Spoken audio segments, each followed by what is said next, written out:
no gain to this match. That was the last pre-show? Yeah. So now we're going to start the actual event here. So the first one was the semifinal to the Continental Classic, which is Kazuchika Okada going up against Konosuke Takeshita. So they could finally also sell their beef because they've been beefing for a good while by now. So finally there's a match, one versus the other. Yeah. And of course the winner will go to the final of the thing. Which would have been against it would have been Moxley. Yeah. So like I said, Okada won this match by cheating. Yep.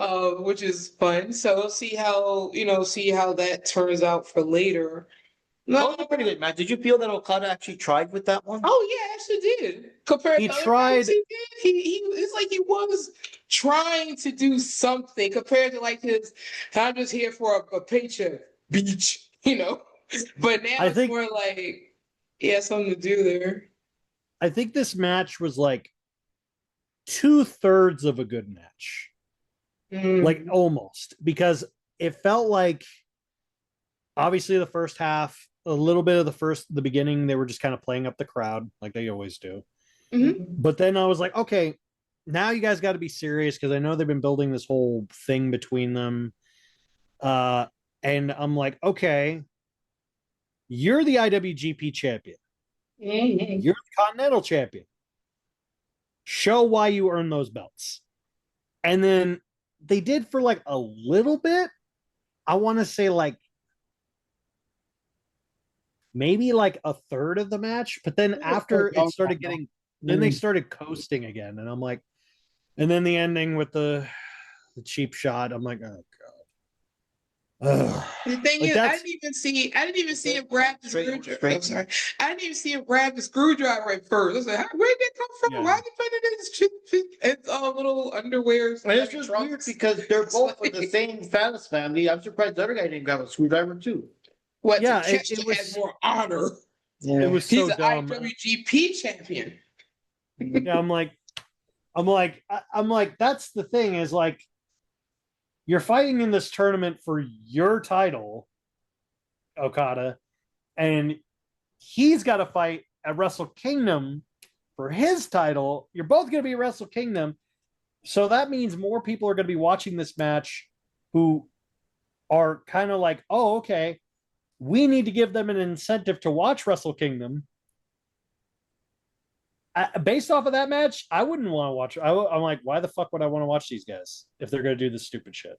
See, that just shows how poorly that New Japan in general is being promoted through there. Because, like I said, what if you're like a really, really, really casual fan? I mean, we know about New Japan mainly through Jack here, but and like I said, it's more like we know of it, and even All Japan. It's their Wrestle Kingdom is their WrestleMania. It's like the equivalent of AEW's All Out or All In or whatever the hell, but it's the biggest show of the year, and so more eyes internationally are going to be watching Wrestle Kingdom. So for that reason, don't you think you should, follow in the mindset of screw what they want us to do, just let's have a great match, you and me? I have a question because I don't remember, because sometimes I just kind of tune the commentary out. And I'm assuming it's a no. Did they ever once mention that Takeshi's going to be defending his title at Wrestle Kingdom? Did they even mention it? No. But they mentioned Okada fighting Knight and fighting Tanahashi, which is stupid because it's on the same card. Like, wait a minute. One of you is the semi-main event. One of you is the main event. That right there could be a storyline. Like, y'all are stupid. And apparently it's such a big deal on a tangent. Sorry to go back to Tanahashi. It's such a big deal that they already confirmed from New Japan officials that in attendance for Wrestle Kingdom is going to be all of Tanahashi's rivals, including possibly AJ Styles and Kenny Omega is confirmed. So they're all going to be like out not in the ring, but like ringside. I'm like, that's crazy. Like all of his rivals, like Great Muta is going to be there. It's crazy. Anyway, Styles. It's sort of like last year with Kenny Omega. He was showed up Wrestle Kingdom last year, didn't he? And I was like, we were laughing like, yeah, Kenny Omega's back for Wrestle Kingdom, but not AEW.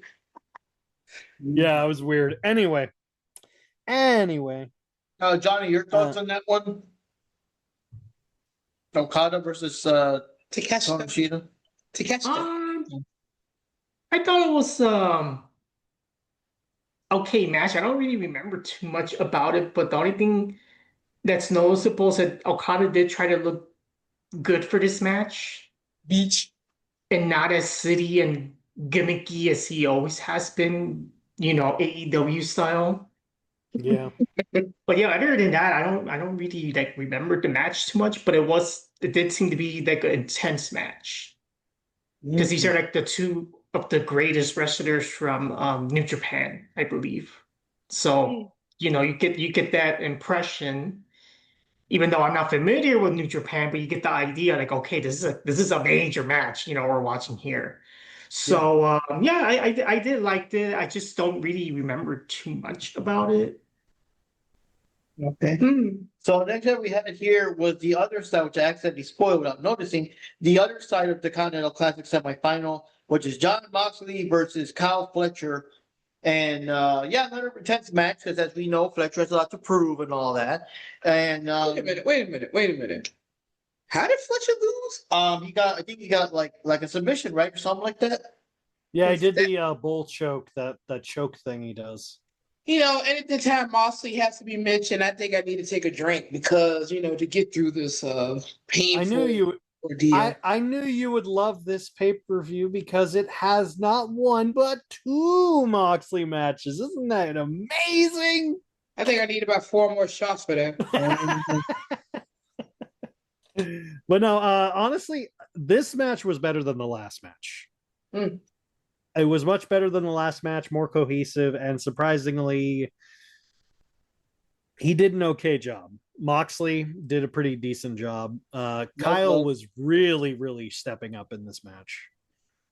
But I'm kind of surprised there wasn't any blood in it. But like I said, it seemed like it was more focused on the technical stuff as opposed to all the gore and shock value. I think he's trying to focus more on like the technical style of his wrestling than he does the blood. And I'm like, yeah, you mean like you're actually listening to my advice and focusing on the wrestling of wrestling, not the stupid CZW crap where they did stuff in the back of trucks. Like I said, this is why I could never get into ECW. Even back then, I just was not a big fan of that style. Anyway, what do you think, Johnny? Thought it was a really good match, and obviously I'm not a fan of Jon Moxley either, but Kyle Fletcher did make Jon Moxley look really good in this match, I have to admit. But yeah, I was just disappointed that Kyle Fletcher lost the match because there were many times that it looked like he was really gonna win this one. And it just sucks at the end, frickin' Jon Moxley won the match. Yeah, because I would have liked to have seen I really would have rather seen Kyle Fletcher versus Okada. I think that would have been a way better match, honestly. Oh, that would have been definitely. For sure. Even Takeshita versus Fletcher would have been more interesting. Yeah, that would have been crazy. Those two fighting each other would have been nuts. See, I was just shocked that Moxley won the match. I was really betting on Fletcher winning that one. I was like, so who cares about Moxley winning? Being in the final for the Continental Classic. And then I'm just thinking, well, if he's in the final, whoever goes up against him probably want to beat him. And I found out it was Okada. I said, well, Okada's probably going to win. But we'll get there when we get there. Yep. So the next match we had here is the FTR, Dax Harwood and Cash Wheeler with Mr. Stoke. Big Stoke can't get no host. Okay. Yeah, go ahead. Yep. Going up against the Bang Bang Gang, Rock Hard, Juice Robinson, and Austin Gunn. And it's a Chicago street fight for the AEW World Tag Team Championships. I was tuned out. I wasn't here. I was walking all over the place. I didn't pay it no mind. I just did not care. Like I said, I used to care about FTR. I don't give a crap about FTR. The Bang Bang Gang, I mean, I like Juice in them, but it's just, they were FTR. It's just, my interest just was not there for this match. They could have, honestly, because I feel like the crowd is getting more behind Juice and what's his name? But Sean. guns. I think The we with Guns. somebody else instead of going up against But someone like FTR. I'm like, I feel like they're getting more over, and because of that, they should have dropped the belts. Because they could have like built up a rivalry between them. But because the truth of it is like their tag division sucks right now. They've got maybe 2 or 3 good teams that aren't the same 2 teams over and over and over again. I'm like, I want to see more variety. I want to see more capability. Here's an idea. Make Okada and Takeshita a damn tag team. A reluctant tag team. They would make an amazing, they would make an unbeatable tag team, legitimately. If you put them in together. Didn't I say that one time they should just go in and put them together and let them work together? Yeah. And someone goes, yeah, but they don't like each other. And I go, yeah, you know who else didn't like each other? Sheamus and Cesaro. They were one of the greatest tag teams in WWE. Oh my God, I love them. I love those 2. They started off like they can't stand each other. Yeah, they had a series. They had a series of 7 matches. They started like trying to brag or one up each other, but they eventually gained like actual respect and everything. And they had a best of 7 series, and it ended up being a draw between them. Remember, with Sheamus and Cesaro, and that was amazing. But then they were like, "Screw it, we're putting you together," and then. Yeah, like do that. Do something like that. You'll be fine. And you can work it. I loved that. I love their run. It was so much fun. It made me a Cesaro fan, honestly. I just like how that story built up from them not standing each other to trust. You know what? It made me start to like Sheamus too, because I kind of still had a thing against him after his little 2-second match against Daniel Bryan. I was still bitter about that, but when he got with Cesaro and did the tag team, oh my God, I loved it. Oh, so Sweet Pea. Sweet Pea was very bitter about that. I remember my reaction when I saw it. I said, what the heck? But I think, honestly, you could do something with that and make more of a tag division. FTR, they've lost their luster. They're in the same category as the Young Bucks. No one gives a crap. Stop putting belts on them. Leave it be.